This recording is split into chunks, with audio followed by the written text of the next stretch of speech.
Voilà, bonjour les deux L6.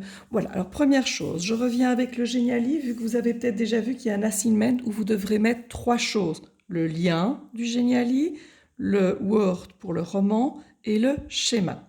Alors, je rappelle qu'il y a un concepteur qui s'occupe du Geniali, qui fait donc tout l'escape game. Le romancier qui va faire sur Word l'histoire. On est dans une prison, on entre dans un couloir, tatati. Enfin, vous racontez l'histoire en écrit avec des phrases. Le troisième, c'est le rapporteur, celui qui fait le schéma. Donc le schéma, genre celui que j'avais fait la fois passée, le voilà le magnifique, mais évidemment en plus clair et puis avec vos histoires à vous, vos cadres à vous. Il y a le spécialiste centre de symétrie et le spécialiste axe de symétrie. Pour le concepteur, il doit avoir 10 pages, page 1 à 10. La page 1, c'est l'accueil. La page 2 et la page 6, c'est le départ. Le départ avec une fois le centre actif, une fois l'axe actif. Le 5, c'est une page où quand on a perdu, et le 10, c'est la fin heureuse, on se retrouve je ne sais pas où, quel était le but de réussir l'escape game.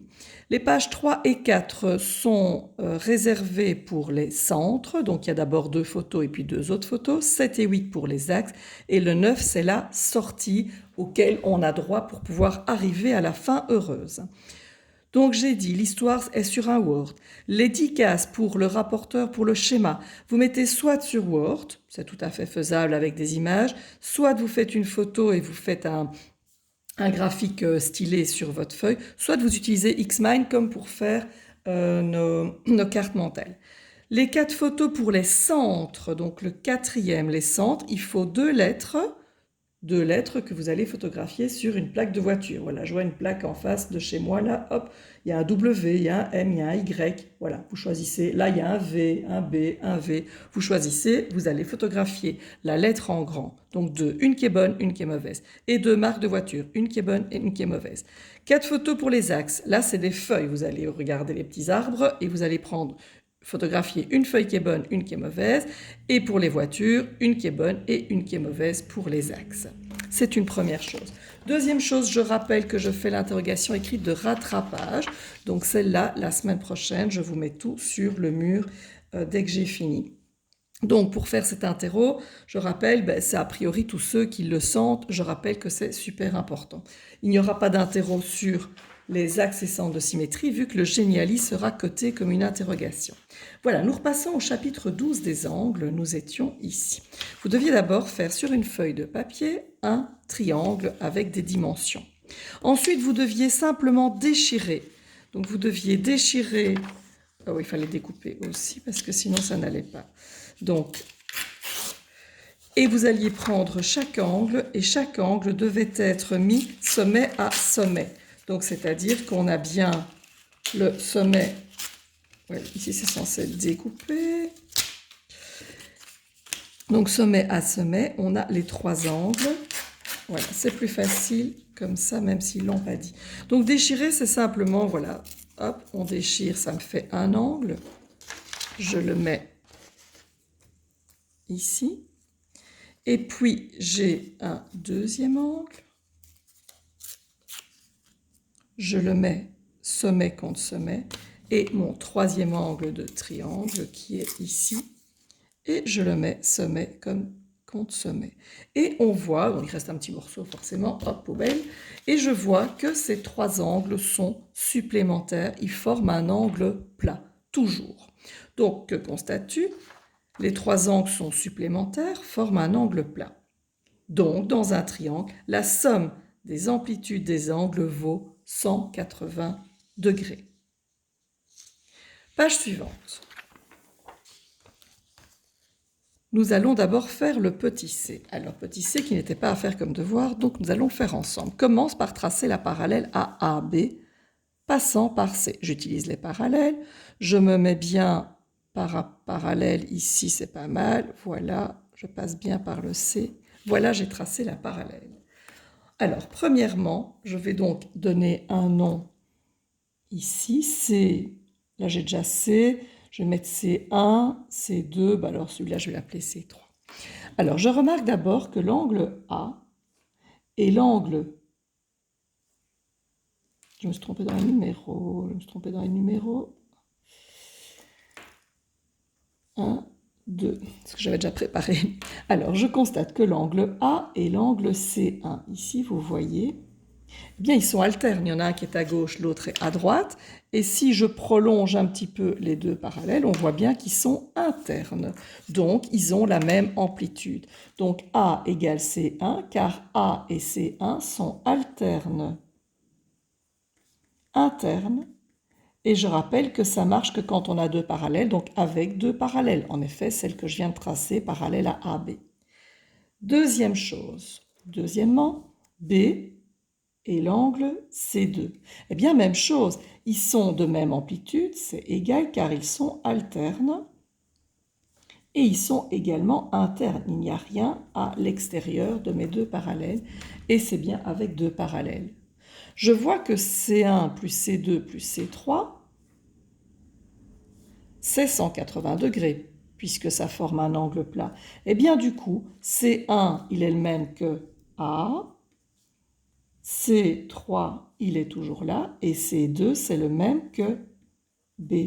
Et donc, je remarque que mes trois angles du triangle, A, C3 et B, font 180 degrés. Et quand on termine une démonstration, on met C, Q, F, D, vous en ferez beaucoup en troisième, c'est ce qu'il fallait démontrer, ce qui montre qu'on a fini. Exercice 2 qui était à faire. Vous deviez avoir des triangles à chaque fois isocèles. Alors, vous aviez le B qui fait d'office 40 degrés. Première possibilité, eh bien, A va faire 40 degrés aussi. Je mets 40 degrés, je sais que la somme des angles doit faire 180 degrés. Et je remarque en traçant de toute façon que vous allez avoir donc 100 degrés en dessous. Et je termine le triangle. J'aurais pu également prendre ces deux angles-là, qui ont la même amplitude, donc 40, et il reste combien pour ces deux-là? 140, donc je suis obligée de prendre 70 et 70 pour arriver à 180 et pour qu'ils soient les mêmes. J'ai donc 70 degrés là et 70 degrés ici. J'aurais pu également prendre 40 et l'angle C qui faisait 40 degrés. Alors pour que ça fasse 180, ça veut dire que l'angle A fait 100 degrés.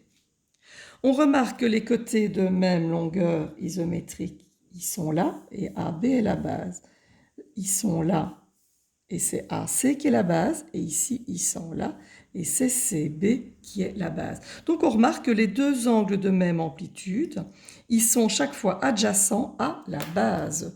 On nous demande de mettre la base en vert, donc je remets la base en vert, AB. Ici, on disait que c'est AC, on voit bien que j'ai 70 et 70. Et ici, c'est celui avec 40 degrés d'un côté et 40 degrés de l'autre. Donc, sont de même amplitude, adjacents à la base du triangle isocèle. Page 271.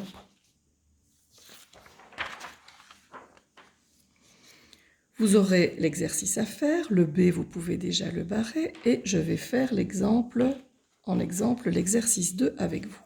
Alors, on doit chercher, vous voyez bien ici, comme ça c'est mieux. On doit chercher donc ici l'amplitude de A1 qui est marquée là. Alors, je ne sais pas trouver directement A1, par contre, je pourrais trouver A2. Pourquoi? Parce que j'ai un triangle.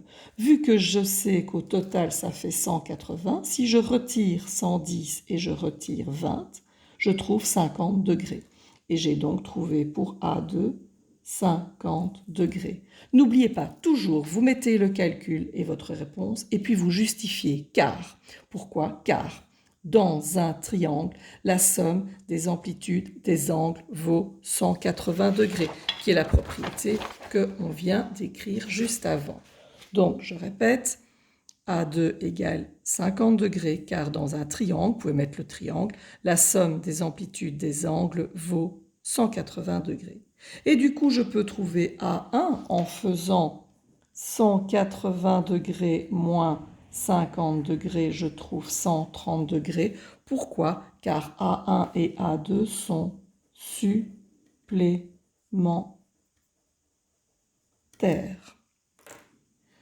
Et je le marque sur le dessin. Donc on regarde le dessin, on le marque dessus. On marque le calcul, on justifie. On marque le calcul, on justifie. Donc ici, j'ai eu 1, 2 calculs. Voilà, page 271 est à faire comme devoir. Page 272, vous pouvez la barrer. Youhou! Je range. Page 273 est à faire comme devoir, exactement comme l'exercice précédent. Et page 274, mais que l'exercice 3. Vous pouvez barrer le 4 et le 5. Je continue. Après page 275, zou, on barre. Page 276, mettez-la en attente. Et page 277, vous allez lire l'activité 1. Vous allez faire le A à la page précédente, mais par contre le B, vous pouvez le barrer. Et à la page suivante, vous ferez l'exercice 2, A et B. Voilà, un excellent week-end à tout le monde, bon travail, on reste la tête dans le guidon et courage à tous. Bye bye.